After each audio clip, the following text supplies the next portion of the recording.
gentlemen, thank you for being live with us. And Brad Gilly, you are in charge.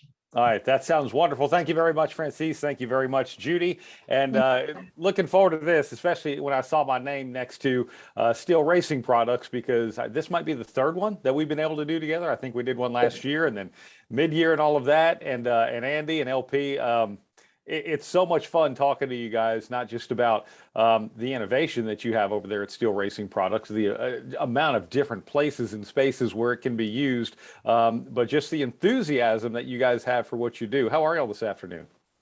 Very good, very good. Staying busy, staying cool. Yeah, we're doing great. We were glad that you be part of us. You're already like a family now. You know, I would like to thank you for being so enthusiastic with us. We'd also like always to have you as a moderator. It's like talking to a friend. And of course, from Epartrade for putting out this event that is so great for the whole industry. Well, thank you very much. And by the way, I did like your staying cool reference, Andy. That yeah, very fitting, whether intended or not. The title for what we're talking about today: product developments and unique applied technologies with brushless systems. And to formally introduce both of you, Andy Wagner, the president of Steel Racing Products, and Pedro Perez, LP, the product manager. And last time we had a quick opportunity to take a tour through the shop and to look at some of the brushless fans and different things that you guys were putting on UTVs and all of that. I know we talk about NASCAR technologies with brake fans and, just various fans. I'm not even sure where you guys fit in with the new car or how any of that stuff works in that or whatever other series is going on. So catch us up, if you will. I think it's been about maybe 5 or 6 months. Yeah. So just lots of always new applications we're finding out and seeing. Just from an industry perspective, we constantly get new inquiries with different types of race teams. Like, for example, we've been working with a hypercar race team that we developed a custom air conditioning system for that was nothing like what we usually provide, but these are just things that trickle down the line from other customers and maybe some other ancillary parts that people see from our brake fans and our brushless radiator fans too. So we see a lot of special industries kind of coming more into play as we grow the I think the educational part of brushless motors and what they do and how performant they can be for a system. It brings industrial applications. It brings things outside of automotive that we are always surprised to see come in. But those are some of the interesting things that we've seen, even some on the defense side of the commercial industry we've seen as well this year. It's been great. we now are in car watches. We got it's just go. We don't know where we're going, but of course, every challenge that we get is just a new opportunity to excel and go further on. The great thing in talking to you guys, and by the way, if anyone has a question too, feel free to type it down into the chat and we'll ask it. There's a couple of topics that we're definitely going to make sure we hit on, but I always get the impression that, and again, over the past couple of times that we've talked, you have this great product, with a very low amp draw, and you talk about the way you've designed the blades and the aerodynamics and the way everything works, that anyone can call you guys. And the question is more of, okay, what do you need? What are you trying to do? And we're going to come up with something for that, as opposed to, oh, well, here's what we have on the shelf. I mean, the amount of solutions that y'all come up with is staggering for all kinds of different industries, including all forms of motorsports.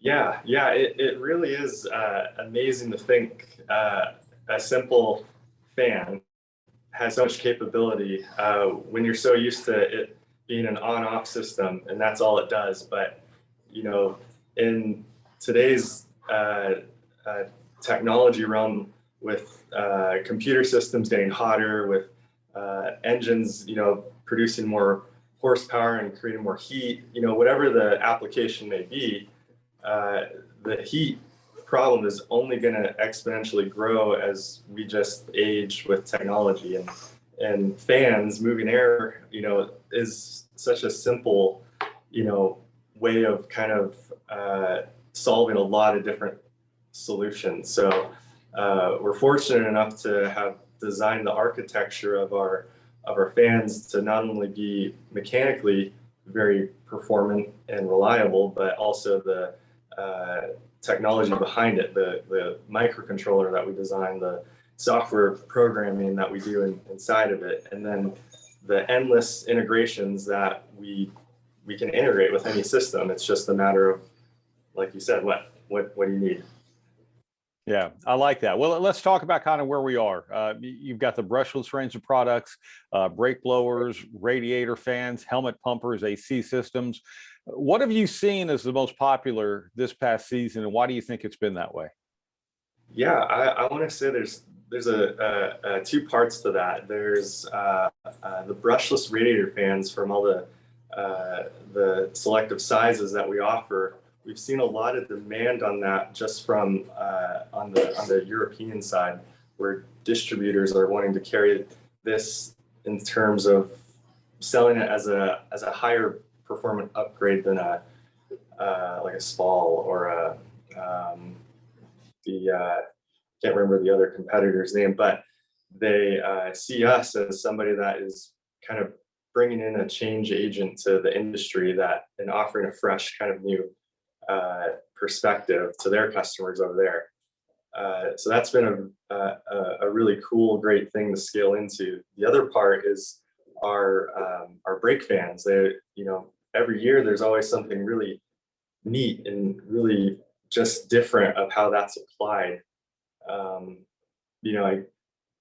We can't say too much about where and who we're working with on certain projects, but we might have some fans going into space.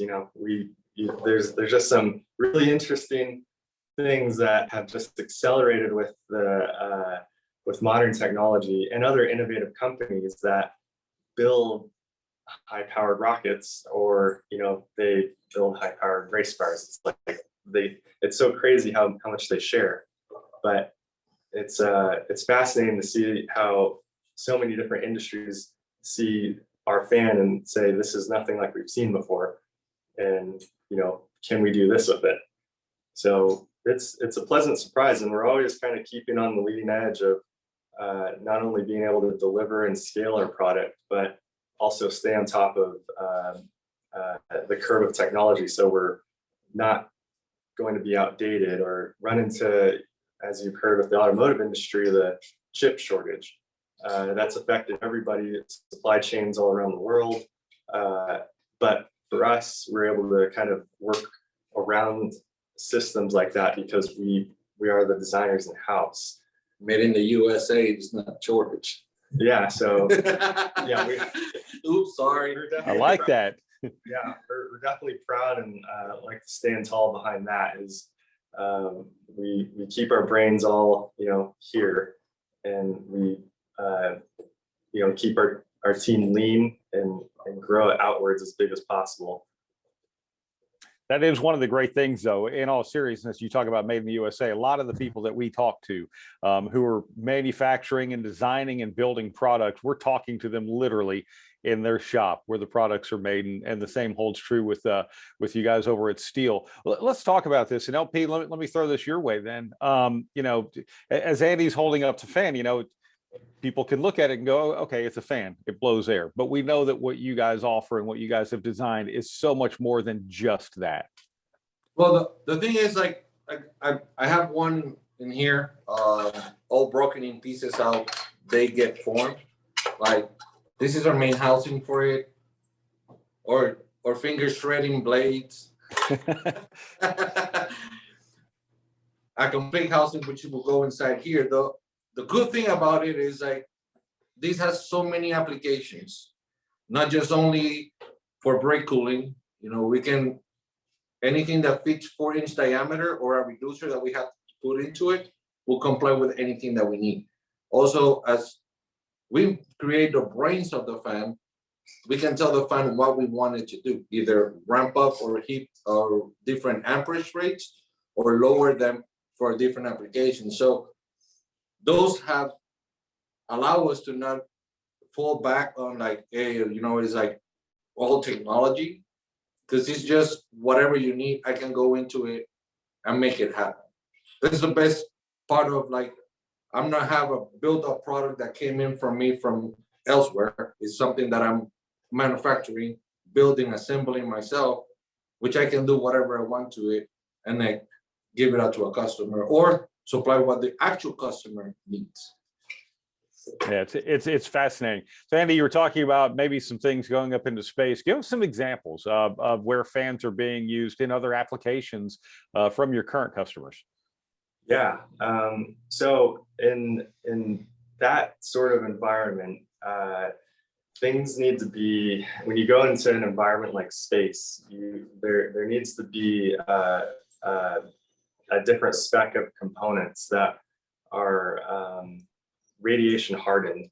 So that is the rad hard part of having to build a fan system around that requirement.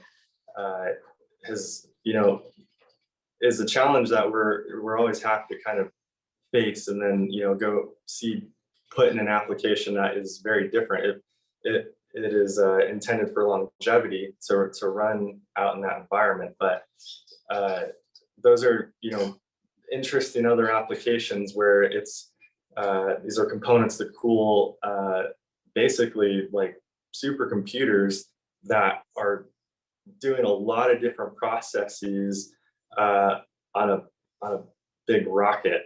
So, you know, there's a lot of heat that's generating from that needs to be just expelled. So and there is an unlimited amount of space. So the fact that we have a small package fan system that can perform the way it does, that's what brings that appeal to it from not only a mechanical side, but just with the integration with their system as well. I just want to add something to what Andy's been saying. Like, one of the greatest thing and the easiest thing for us, at least, was when the challenge was given to us and all the radiation, all the statics and everything, we were like, oh, 90% of this, we got it done. Because in order for us to do or patented soft start technology, we have to remove all type of static that the fans are creating. So when the challenge was put, it's like, okay, no problem. I got all the static already removed from it. So all I have to do is make sure that it's up to par, which it was. So make it a little bit easier for us to excel on that area, which gave us a leading edge. Well, we cannot say who it is, but there's only a handful. Yeah, I mean, we normally say bye to the fans when they go out for races, but now we're gonna be saying like, oh, bye.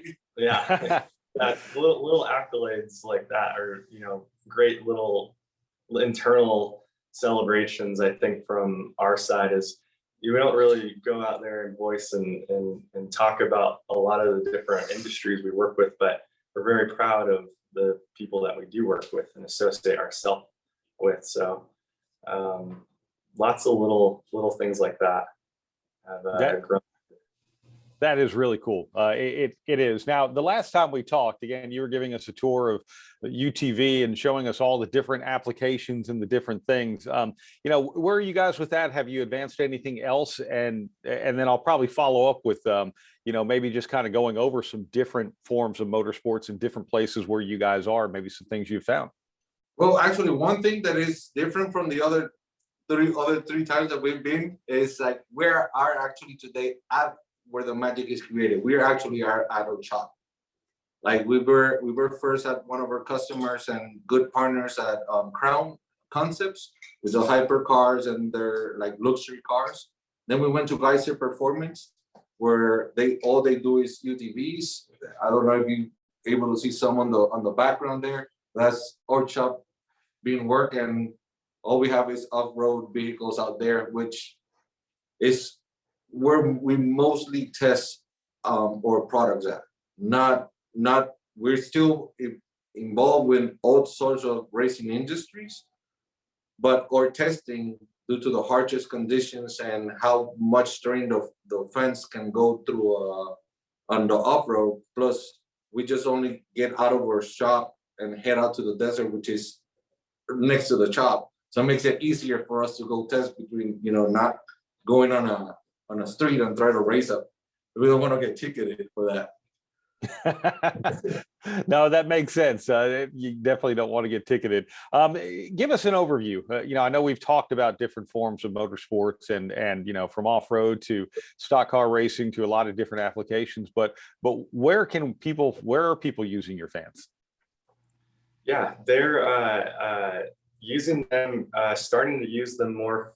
So if I back up where we started from with the race teams direct, now people are starting to take their OEM fans and just swap them out with our fans because now they see that it's accessible, or it's another option that is capable of being better than what they have. And a common part is on UTVs is the intercooler, and LP is going to grab one.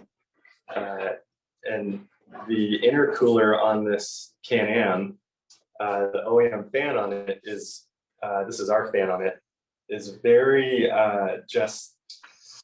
it's not good. So when they upgrade to ours and we make our shroud in-house too to bolt on direct fit, it eliminates the need for having to run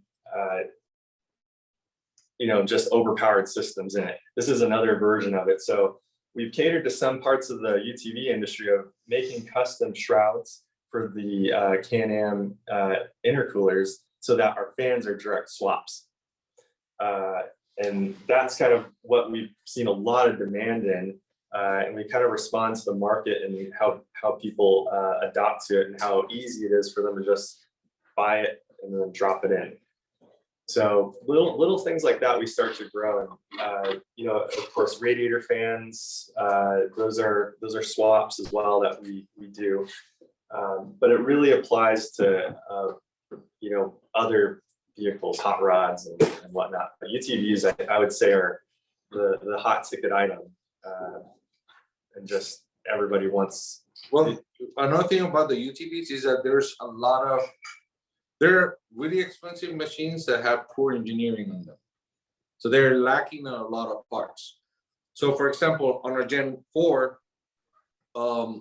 we partnered with another company, which is called Razorback, which is make infrared temperature for the drive belts that they use. So these drive belts, on all the horsepower that people put into it, makes them overheat and then explode. So we took their technology, pack it into our fan for the infrared sensor to talk to our fan, and now we're cooling the belts with our fans. So our fan will ramp up and will go down depending on the needs. One of the worst problems with UTV itself is the fact that there's no power. They have a stator, and the power that they have is real limited, almost to the point that is enough power just to run the car, and people are throwing all sorts of accessories to them.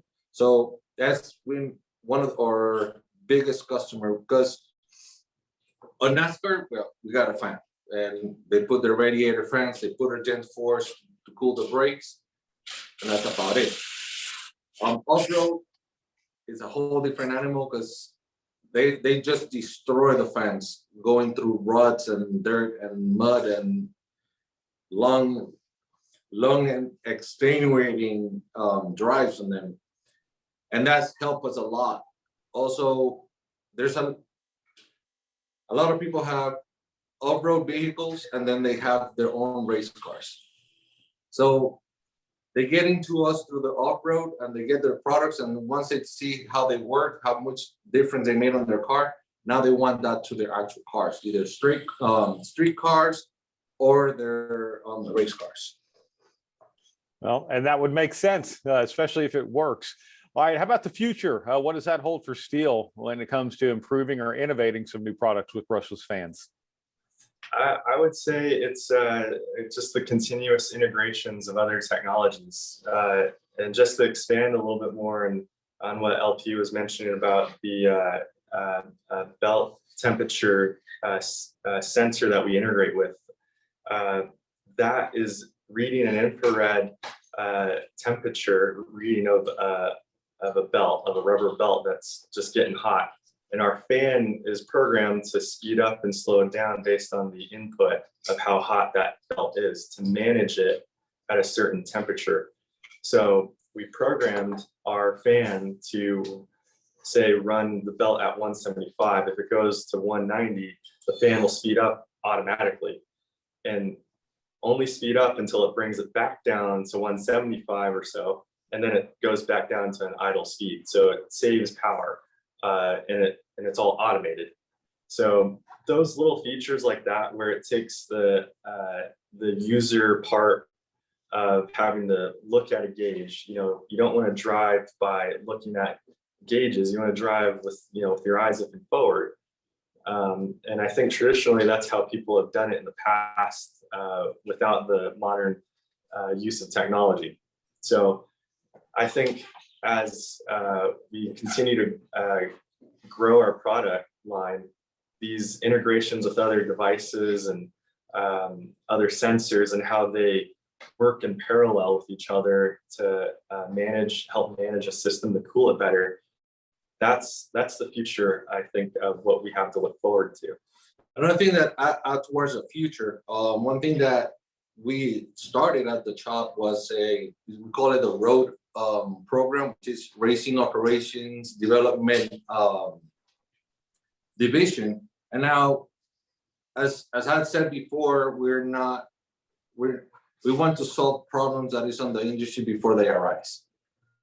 So with this road program, what we're doing is we're doing race support. We're going actually to the races. We're setting up to the cruise pits. We're helping them out. We're looking what the actual problem that they're having, and trying to solve it at the moment. We go in with a lot of parts, we fix it right there. And the future for us is even easier because I'm not trying to make a product to solve a problem that is happening or might happen. I am actually seeing hands-on what's going on, and I see what do I need to improve my product with, and what do I have to create to make our products even better. So having that direct contact with the racers I believe is going to be what is going to propel us to the future even more, because we're not just sitting and just recreating the same product. We're just developing our product to whatever fits other people's needs. Yeah, I'm curious because we've talked before about the low draw that these really have, and people who are trying to make horsepower are always cautious about anything that might rob, even if it's just a little bit. And Andy, as you're talking about that, how you're talking about cooling the belt, I hear in my world, in NASCAR all the time, they're always talking about switching your brake fans off or turning them on or whatever. Now, I don't know how often some of that has to do with aerodynamics or some of the other things they're trying to work on, but if there are systems that are being cooled, how much is that an assist when you start talking about, hey, the fan only needs to spin this fast as opposed to just being on or off? How much of a true advantage could that be? Well, I'm going to take the advantage. Like I have shown you the products before, but we have never been on the shop, and now we're at the shop, and I have a voltmeter with me, so we can show you not just only what we say in theory, but the actual practical theory on them as they work. And now I have one here, like this is one of our newest helmet pumpers. I showed you on when we were at Geyser, and it has like the 1 outlet, 2 outlet, 4 outlet. Yeah. You just couple it to the back. So I'm gonna need to get Andy to lower it up so you can see the voltmeter on it.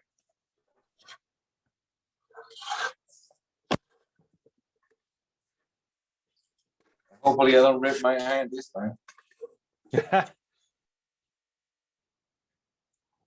It's tracking there.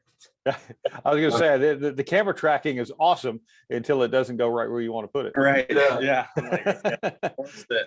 I'm like almost flat right now. So I don't know if you're able to see, but actually if I go like this, the camera will track. Oh, that'll help. Yeah. So as you see right now, these are 14.2 volts. I'm gonna start up the system, and you can see there's 0 amp draw at the moment.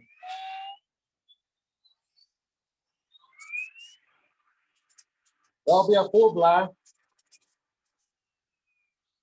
And that's how we can control the fans from going and ramp up. As you can see, there's how much amp draw is pulling at. That right there was 500 CFM, actual 500 CFM. So Wow. That's an example of. And I'll expand a little bit more on what you mentioned too about the advantage of how race teams are using the fans as well, and how important that is. In NASCAR, it's extremely important, but it's also extremely illegal to say we do anything like that in NASCAR's regulation. But it is absolutely, as you know, important to manage your power so that you have as much horsepower to your engine, no matter what, and whether that is automated or on your windshield wiper button that's actually your air gun. That's a matter of how creative the NASCAR teams are, and I think especially with the next gen car, which is interesting. There's a lot of feedback about it, and I think we just kind of need to see how the evolution goes with this new season. I'm sure you've had a lot of insight with you being in close to the industry, and I probably heard some feedback from some of the drivers that have raced it. Some of those teams didn't have the vehicle until last month, or and so how can they expect to develop and race something that's so brand new? That there's a lot. So we're kind of thrown in the mix of it.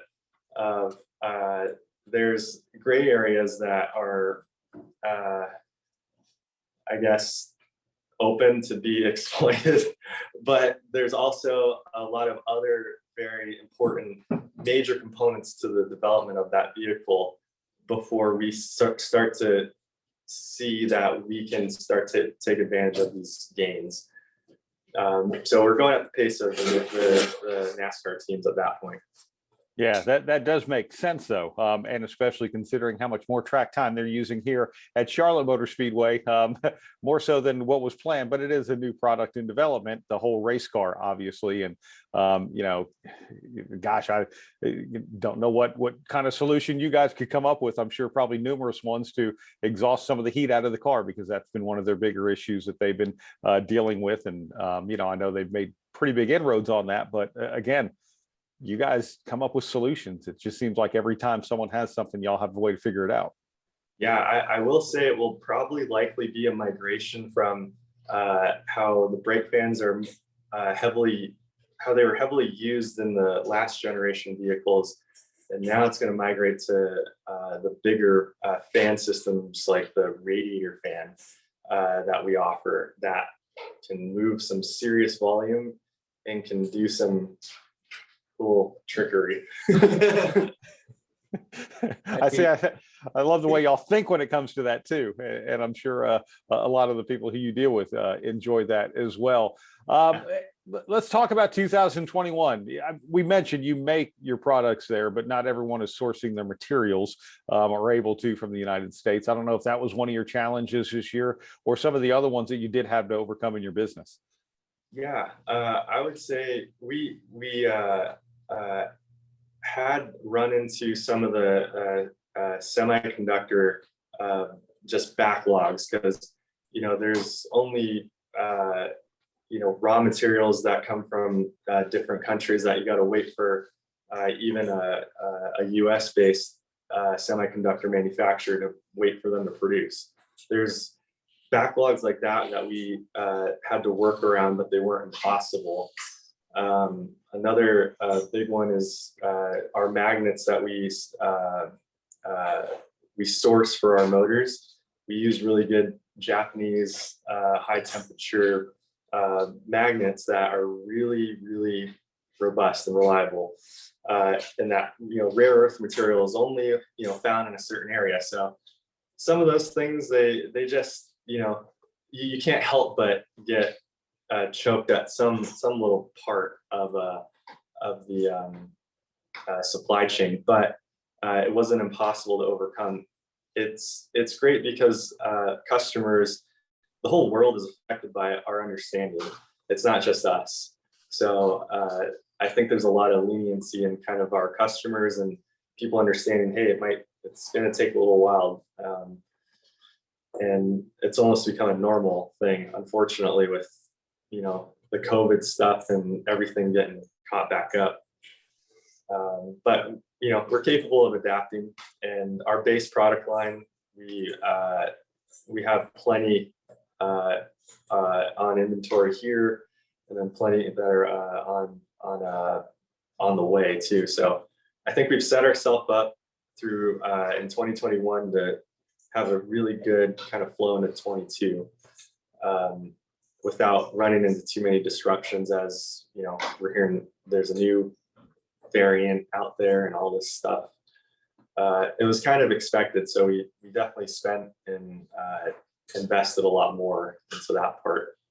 I think one of the things that hurt us the most during the 2021 was not just only our product availability, was when another partner wanted our product and were held back because some part of the manufacturing was not done.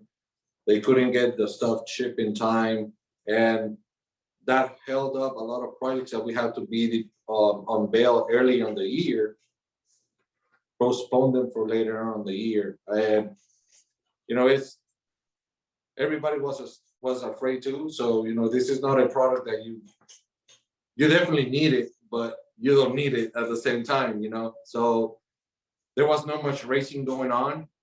A lot of the races were going out. A lot of the spectators were not there, which is the common term. What wins on Monday sells on Tuesday. What wins on Sunday sells on Monday. They don't see it. They were not able to see it there. So that held us a little bit back. Again, as Andy said, we're a slim company. So, we can manage it like, yeah, you know what? The sales are not going to be this great right now, but we don't have to kick nobody out of the curb. We can still manage it where everybody, meets their own needs. That's good. That's great. Let's talk about some of the technology as well. Brushless fans and the soft start capability embedded into the system. So tell us about that. All right. Andy just got like really excited. That was pretty good. No, the thing is that we had a delivery service coming in, and we had a sign that, hey, don't come in, that we're recording right now, just meet us at the back. Oh, that's funny. And we're like making signs to them like, yeah, go to the back, go to the back. That's unfortunate. That's live. Yeah. That's great. Hey, business never stops, right? Oh, yeah. And signs aren't red either, but that's all right. Oh. Put a little sign on the door. But anyways, yeah. Sorry for that distraction. Oh, no, that's okay. I thought you got really excited to hop up and grab something to talk about the soft start capability of the fans. No. I already have it there ready for it. Awesome. Yeah, so what we love about our soft start is like, remember, as I always have said, every 24 amps is 1 horsepower loss. When you get a fan that you're going to start up and you're going to spike up to 80 amps, of course, you're losing, might be a split second, millisecond, but that's a lot of time without horsepower. And I guess we'll try to fight this again and see the camera tracking. All right, here we go. So let me explain this, by the way. This side right here will be your voltage, and the other side will be the amp draw that is utilizing. So once I power this, you see how it's now that's our first speed. Now you can see how that will start going back again up as the fan ramps to its second speed. And right now we're at 14.2 volts, only utilizing 5.6. Let me turn this on. That was 14.8 volts at 5.6 amps. On a fan that is not on itself, it's a fan that is going through a core, which when normally they show you a fan and how the fan works and whatnot. It's a fan that is just holding up by itself. It doesn't have no sort of restriction, has no source of back pressure. And there you see, if I were to take it out of there, instead of seeing 5.6 amp draw, you might be seeing like 4 amp draw on it. And as you saw, it started at 0.3 amps of startup, and it just ramped gradually up, and it stabilized itself at one point, and after that point, it ramps back up again to a secondary speed to make it even more efficient. Now, that is just an on and off system. If we were having it on a PWM, you can actually control if that first speed goes to a certain temperature, and then the second speed goes to a certain temperature, or if one is on and the other one is off. There's a lot of stuff that you can do with that technology and how it starts and whatnot. That's really impressive, especially like just watching it. You know, like you said, there was no spike. No, it just kind of, you know. Yeah, it's what I was telling you. It's not the same thing that I explained the theory and okay, whatever, to when you actually see it working and money talks, and that one doesn't run. Yeah, no, this is good. See, I love the show and tell that we have with you guys. Question from the chat, and if you have a question, feel free to type it into the chat, and we'll get to as many as we can. But Jeremy Beck wants to know, could you expand on the difference between brushless and brushed fans? Sure. I'll even show it even more. Brush fans have been around for a very long time, and brush fans basically they're designed to fail like in a very predictable manner of duty cycle hours, and that's because the brushes on them, as the stator is turning, it's wearing the brushes down on a brush motor. With a brushless motor, it's motor windings around a core magnet that is in a three-phase system. So it's electrifying it through current to spin the motor magnets around, just like a brush motor would. But the difference is it doesn't wear as much as brushed. So the biggest highlight I can give is a typical brushed motor will last 5,000 hours of duty cycle, something that you find in an OEM radiator fan in your vehicle. A brushless fan like ours will have a 50,000 hour duty cycle comparatively. On top of having the performance benefits of the low amp draw, CFM, just it doesn't need to be as big to hold a bunch of brush and windings in it. Brushless system is much more compact. So basically, the brushless fan is likely going to outlast whatever type of motorsport application we're putting it into. Oh yeah, for sure. And they're designed to run in harsh environments. You can put submerge them underwater and they'll run. It's not temperament like brush systems are, and they've been around so long, and they're everywhere. I don't think they'll go away, and there's, I think, still very many applications for a brush motor. I think brushless systems, when it comes down to we're looking at trying to dot the I's and cross the T's, looking at that part of your cooling system is that much more important to consider upgrading to, or just having as a standard moving forward as an OEM. Are there power limitations? And when I say that, like, can a brushless fan work harder, blow harder than a brushed, or is that not a factor? Yes. Yes. One special detail about a brush fan is you have an electric charge happening right now. A lot of you, when you're working a drill and you're working in a lot, also smoke comes out of it. That's a brush fan. As the heat starts to build up, and this is a lot of heat with these fans going through a core and whatnot, the fan starts creating its own heat.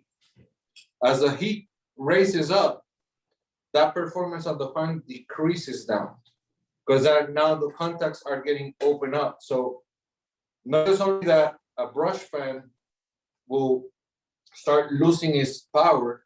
As a brushless, once it starts, it builds heat, but it doesn't expand it where the efficiency of the fan and the amount of airflow through the fan starts decreasing down. As a matter of fact, I have a brush fan from our competitors with me. You might be able to see Carnage live because they don't come with self-start technology. Once I hit that power, it's just gonna ramp up. So, and you can actually see the bolting, how the bolts will spike up as soon as one of these fans get on. So, and I will need you to start that up so I can hold that up too. Oh yeah. Let's see what we can do here. And yeah, this is probably one of the biggest wow factors, I think, in a show and tell, is especially on a bigger. And by the way, this fan is the same size fan as we have mounted on the intercooler. All right, here we go. So, I don't know if that's visible, but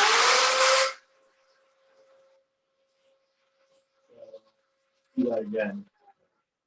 So the fan was blocking it just a little bit, but it looked like it jumped up into the 50s or 60s or something. Yeah, now it's clear. So, yeah, once the power system powers up, it has to lose all the power. Our power supply has to lose all the power. So once it goes in, it will react as a regular car. Might want to hit it again. Yeah, here we go.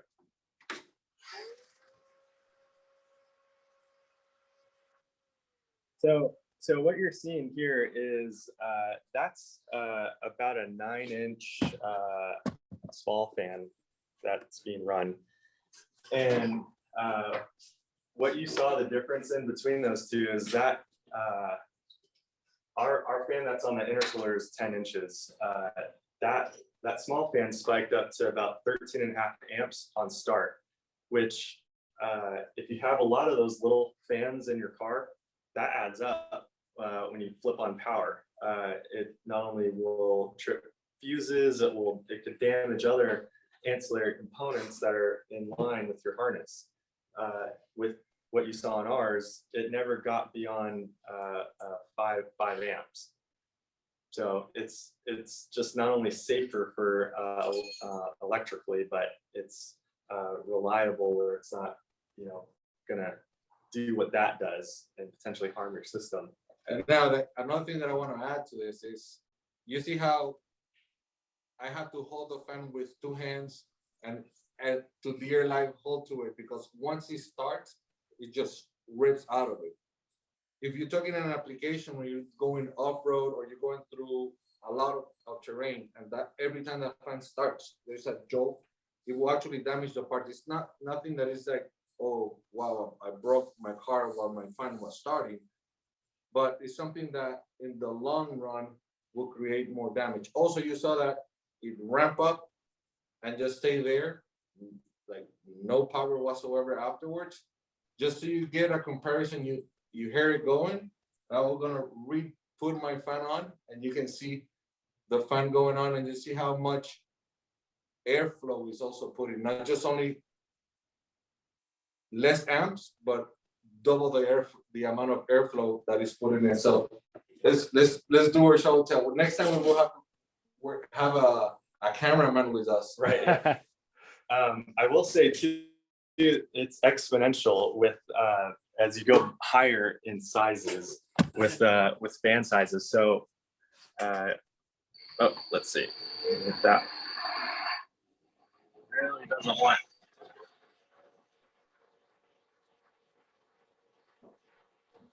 I don't know where it's Hey, looking for me, looking for my car.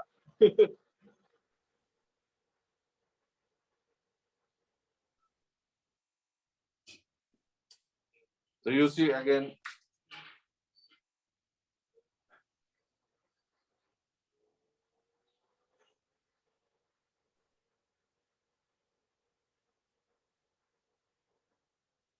So I want to say when we do 16-inch swaps of radiator fans, those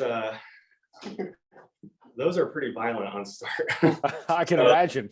Those have about they go upwards between 65 and 70 amps on start. Wow. This is a swap Yeah, that we did. This is a 12. yeah, it's a 12-inch. But you know, these things when we run them and test them, they need to be like secured mounted. Like when they the bigger fan size they go, because it'll you know rip it off your wrist. So it's a little terrifying. Just you know, in another application other than a metal blade, you got you know a big OEM fan that could potentially do some damage to your wrist on start. But yeah, that's a big core difference is when you're running these things and you see that, wow, that's spiking 65 amps. Like I don't even have that much on my alternator. Like, you know, when people realize that, it's like, yeah, it's like you're degrading a lot of other parts of your system just and it opens up their eyes. It's like mind blowing. Yeah, what's not getting power during that spike? Right. And it does that too, where it's actually hurting other parts of your electrical system, and trying to trace it, and not everybody's an electrical person, becomes next to impossible. So I think the more this becomes common knowledge, the better it is where people can identify troubleshooting on their own. So we like to show people things like that.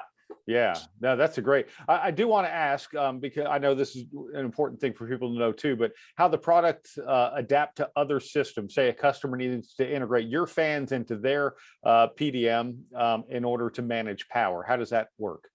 Yeah, so there's a multitude of systems out there that we can integrate to. PWM is kind of a common language that whether it's our frequency or whether it's the customer's frequency that we need to match with, it can go either way, where we can tailor our pulse width frequency to our 0 to 100% speed to whatever the customer's PDM module is. It could be a Holly, it could be a Motec, it could be an AIM, AAM, AEM too. There's kind of endless systems we can work with, and CAN bus as well.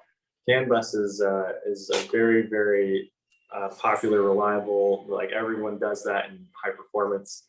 That's just another communication line that we can integrate our fan system to, just understanding what they're using. So oftentimes you see that not many companies offer any sort of integrations like that with their peripherals, but we certainly can adapt to a lot of those, those off-the-shelf PDMs like that. So when I showed the first time that I showed the helmet pumper, and you saw me playing with the dial, that would what PWM will do, but automatically. Instead of the human factor having to be there going up and down, the system will do it to a determined value. So it's like either temperature, either voltage, it will ramp up or lower down depending on what the PWM is telling them to do. But the easiest way to explain is just having a dial, but automatically with the car. I got you. You gonna fire that big one up? Okay, let's do it. Oh, yeah, yeah. Here's the I'm all thing. excited. You saw how I had to hold the other one on. And now this is how I have to hold this one. So all right. This has our motor in it, so it's not going to be crazy violent.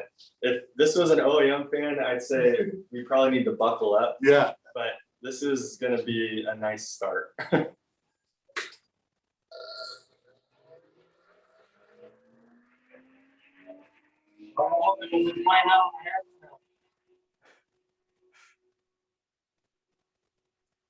don't have them here to the product.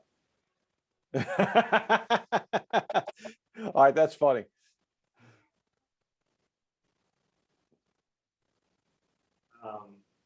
Yeah, I wish we had an example of what an OEM one would be like, but that would definitely probably shoot back an LP space if he did that.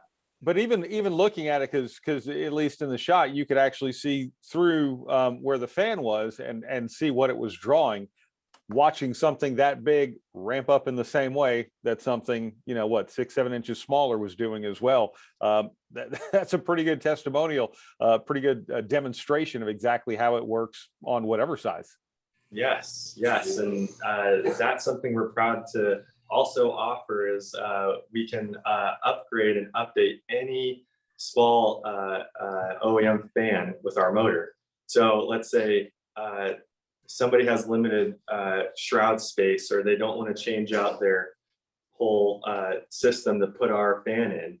We can literally take a small motor out and put our motor in and integrate it with their fan.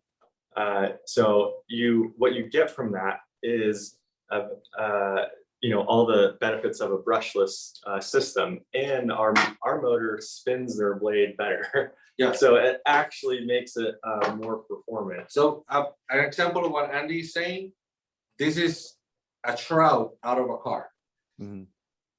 And in order for you to put a fan in here, you will have to recreate this whole shroud and get it made so you can have a good fan, a good motor blowing into your car and cooling it off. Meanwhile, I don't have to change the whole structure that you already have.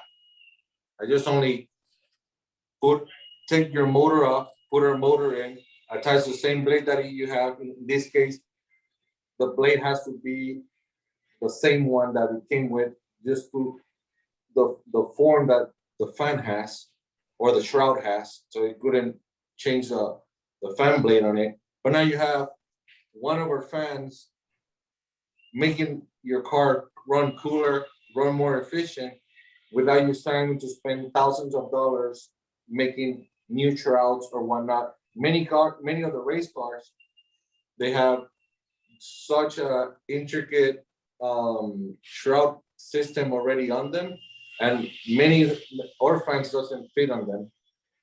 But by leaving their own housing and just changing the motor, and in many cases also the blades, makes a huge improvement to the cooling system without needing to re-engineer the car that was or costing more to change parts that are already made. Wow. Gentlemen, it's always fun chatting with you guys, especially when we get to see a bunch of new things like this. And I know we could do this a whole lot more, and I hope we get to in the near future as well. So thank you so much. Wonderful demonstration and just a wonderful education as well. Thank you. Thank you. Thank you very much. And Andy and LP.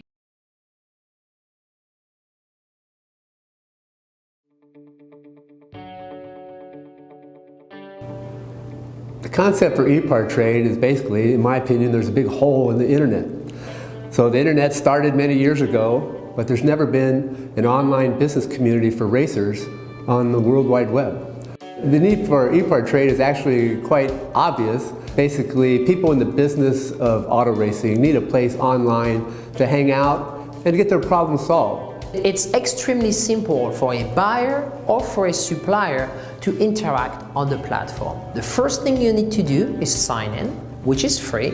And the second thing is, when you see a product that you're interested in, all you need to do is click on request more information. If it's a company, you click on request more information, and then from there, it is forwarded directly to the buyer or to the supplier. You can go to epartrade.com, you become part of a community of businesses in racing, and it makes sourcing products much easier than just on the internet or using Google. At Epartrade, there is no e-commerce. It's literally a connection just like at a trade show. So now, any time of the year, a buyer could reach out to a supplier through an email. More than that, it's a place to go just to keep current every day. So it's a good place to start your workday in your racing business or in your offices of your professional race team. And you know you're current when it comes to new technology, industry news, technical papers, technical videos, all of that and more. We're not looking for a million hits per day. All we want is people who are really the volume buyers of racing products in the racing industry to be part of the little world of Epartrade. We have racing businesses participating from around the world. So you get suppliers from around the world, you get buyers from around the world. Epartrade really eliminates having to travel, closing down your shop. Now you have a place to showcase globally your racing product and technology.